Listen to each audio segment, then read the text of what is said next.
Di sini aku, Sheila, akan menjelaskan mengenai apa itu konseling analitik Carl Jung. Carl Gustav Jung lahir pada 26 Juli 1875 di Gaswil, Lake-Constance, Canton, Thurgau, Swiss, dan dibesarkan di kota Wesel. Ayahnya seorang pendeta gereja reformasi di Swiss. Setelah Jung tamat sekolah menengah, lalu masuk ke Universitas Basel untuk mempelajari bahasa-bahasa kuno dan ia ingin menjadi arkeolog. Karena suatu mimpi, maka ia terdorong untuk mempelajari ilmu alam dan secara kebetulan ia belajar ilmu kedokteran. Dan akhirnya Jung mendapat ijazah dokter dari Universitas Basel. Setelah tamat, ia menjadi asisten di rumah sakit jiwa di Burghausen, Zurich, dan klinik psikiatri Zurich. Mulailah karirnya di bidang psikiatri. Jung semula membantu dan kemudian bekerja sama dengan psikiater terkenal, Eugen Bleuler, yang mengembangkan konsep skizofrenia. Dan kemudian Jung belajar sebentar pada Pierre Janet, pengganti Charcot di Paris. Tahun 1900, Jung membaca buku Freud, Interpretation of Dream, dan ia amat terkesan terhadap pandangan-pandangan Freud.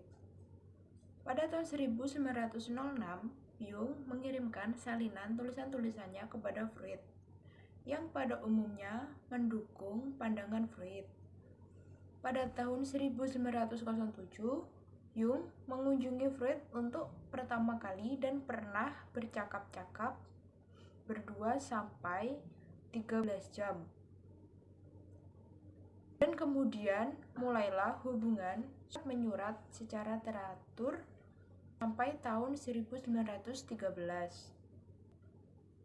Pada tahun 1909, Jung melepaskan pekerjaannya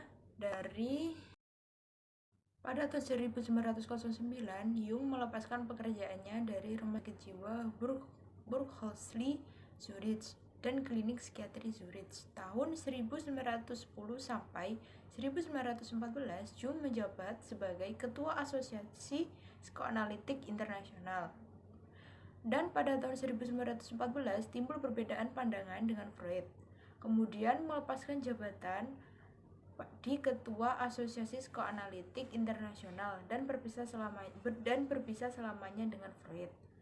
Dasar pemikiran psikoanalitik Jung sebenarnya banyak persamaannya dengan Freud, yakni sama-sama berpijak pada analisis ketidaksadaran jiwa manusia, bahwa unsur ketidaksadaran ini amat penting. Hal ini tercermin dalam ucapan atau kalimat dalam buku Memories Dreams, Reflection yang ditulis Jung. Kehidupanku adalah suatu kisah realisasi dari ketidaksadaran. Hal dan Lindsay 1 ter 1990 sampai 179. Pernyataan Jung ini semakna dengan pandangan Freud bahwa energi hidup manusia itu terdapat dalam ketidaksadaran jiwa. Laksana es yang terendam dalam lautan perpecahan itu terjadi karena keduanya ada perbedaan-perbedaan yang mendasar dan kompleks. Antara lain, 1. Ada berbagai ketidaksesuaian dalam hal kepribadian maupun pandangan intelektual. Yang kedua, salah satu alasan yang penting adalah bahwa Freud mengidentifikasikan metodenya dengan teori seks yang dianggap oleh Jung tidak dapat diterima. Jadi, Jung menolak pandangan panseksualisme Freud. Yang ketiga, setelah Jung mempelajari teori-teori Freud dan ada perbedaan-perbedaan tadi, maka Jung ingin menyusun teorinya sendiri sebagai teori alternatif lain dari psikoanalisis. Menurut pandangan Freud, tahun 1961, Jung juga kena pengaruh dari filsuf-filsuf abad ke-19, misalnya Schopenhauer, John Hartman, dan juga Nietzsche, dengan konsepsi mereka tentang ketidaksadaran polaritas ke arah kesatuan atau intuisi dalam memahami realitas. Teori kepribadian psikoanalitik Jung. Sebelum Jung bertemu dengan Freud, Jung telah mempunyai teori psikoanalisis dan metode terapinya sendiri yang kemudian terkenal dengan nama psikoanalitik dan secara konsisten dikembangkannya selama ia bersatu dengan Freud. Jung 1913. Dasar-dasar teori psikoanalitik Jung antara lain: 1. Teorinya disebut psikoanalitik karena mendasarkan ketidaksedaran jiwa, tetapi mempunyai banyak perbedaan dengan teori Freud. Yang kedua, Jung memandang manusia dengan hubungan teleologi atau tujuan dan kausalitas atau sebab akibat. Yang ketiga, bahwa tingkah laku manusia ditentukan oleh secara individu dan rasnya atau kausalitas dan tujuan-tujuan dan aspirasi teleologi. Jadi faktor-faktor masa lalu dan masa yang akan datang berpengaruh pada tingkah laku manusia. Yang keempat, bahwa tingkah laku manusia dibimbing baik oleh masa lalu sebagai aktualitas dan masa yang akan datang sebagai potensialitas. 5. Kepribadian manusia dipandang sebagai perspektif dalam arti bahwa Jung melihat ke depan ke arah garis perkembangan sang pribadi di masa depan, dan retrospektif dalam arti dia mempertahankan masa lampau. Dalam hal ini, Jung mengatakan bahwa orang hidup dibimbing oleh tujuan-tujuan maupun sebab-sebab. Yang keenam, penekanan Jung pada masa depan menyebabkan teorinya berbeda dengan teori Freud yang menekankan pada masa lampau dan motif-motif atau insting sebagai sebab-sebab utama tingkah laku manusia. Yang ketujuh, Jung menganggap bahwa ada perkembangan yang konstan dan seringkali kreatif, pencapaian ke arah kesempurnaan dan kepenuhan serta kerinduan lahir kembali. Yang kedelapan, teori kepribadian Jung berbeda dengan teori-teori lainnya karena ia menekankan pada dasar-dasar ras dan filogenetik kepribadian. Yang kesembilan, dengan dasar-dasar di atas, Jung berpendapat bahwa kepribadian individu adalah produk dan wadah sejarah leluhurnya.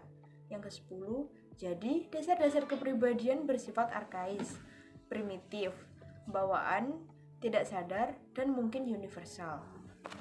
Lain halnya dengan Freud yang menyatakan bahwa asal-usul kepribadian manusia berasal dari masa kanak-kanak. Kerangka kepribadian dasar telah terbentuk pada umur 5 tahun. Sedangkan menurut Jung, asal-usul kepribadian adalah ras yang secara turun-temurun berasal dari leluhur manusia. Bayi lahir di dunia telah mewarisi kecenderungan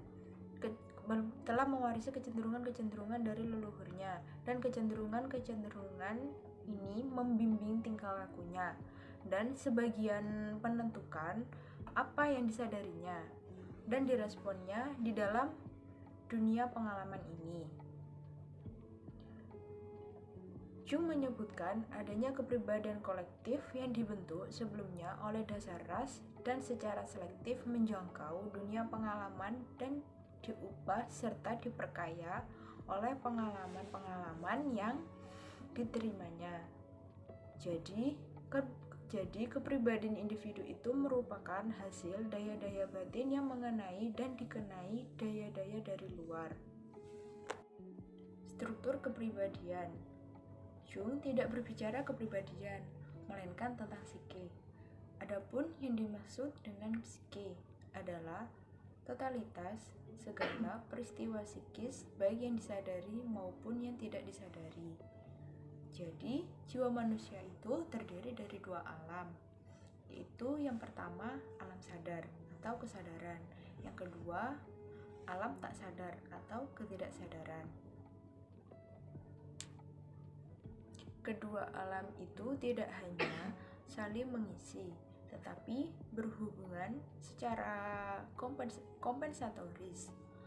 Adapun fungsi keduanya adalah penyesuaian, yaitu yang pertama, alam sadar, penyesuaian terhadap dunia luar. Yang kedua, alam tak sadar, penyesuaian terhadap dunia dalam. Batas kedua alam itu tidak tetap, melainkan dapat berubah-ubah. Artinya, luas daerah kesadaran atau ketidaksadaran itu dapat bertambah atau berkurang. 1. Struktur kesadaran.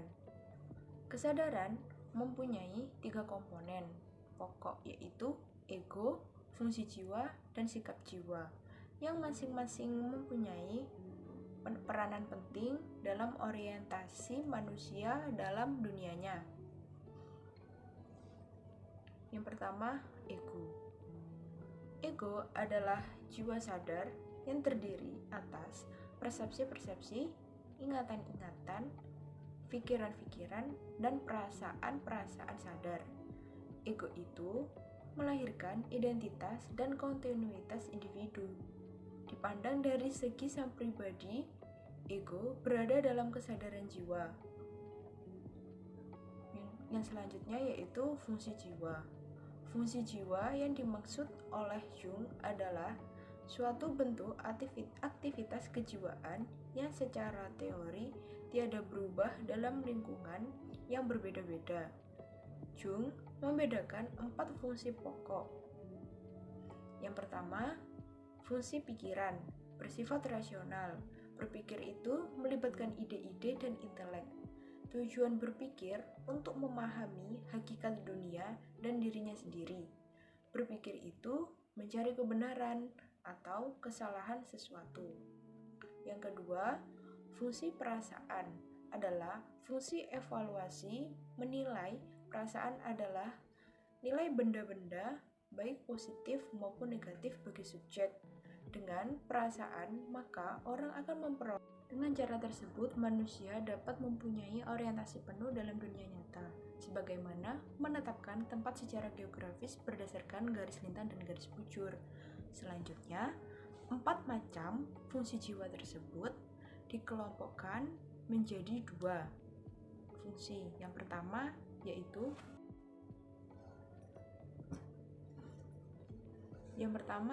fungsi-fungsi rasional yang dilakukan oleh pikiran dan perasaan karena mereka memakai akal, abstraksi, dan generalisasi. Yang kedua, fungsi irasional yang dilakukan oleh penderiaan dan intuisi, didasarkan pada persepsi hal-hal yang konkret, khusus, dan aksidental. Struktur ketidaksadaran. Ketidaksadaran itu ada 2, yaitu ketidaksadaran pribadi dan ketidaksadaran kolektif. Yang pertama, ketidaksadaran pribadi. Ketidaksadaran pribadi berisikan hal-hal dipengaruhi individu selama hidupnya. Kesadaran pribadi ini terdiri atas pengalaman-pengalaman yang pernah sadar tetapi kemudian disupresikan, dilupakan, atau diabaikan. Pengalaman-pengalaman yang terlalu lemah untuk membentuk kesan sadar pada sang pribadi. Isi ketidaksadaran pribadi sama seperti isi bahan prasadar pada teori Freud, yakni lapisan jiwa prasadar. Isi tersebut dapat sadar dan berlangsung banyak hubungan 2 arah antara ego dan ketidaksadaran pribadi. Kompleks merupakan kelompok yang terorganisir atau konstelasi perasaan-perasaan, pikiran, persepsi, dan ingatan yang terdapat dalam ketidaksadaran pribadi. Kompleks ini mempunyai inti yang berfungsi sebagai magnet dalam menarik atau mengutarakan sebagai pengalaman ke arah kompleks studi. Itulah penjelasan mengenai konseling analitik dari Carl Jung. Terima kasih atas perhatiannya. Bye-bye.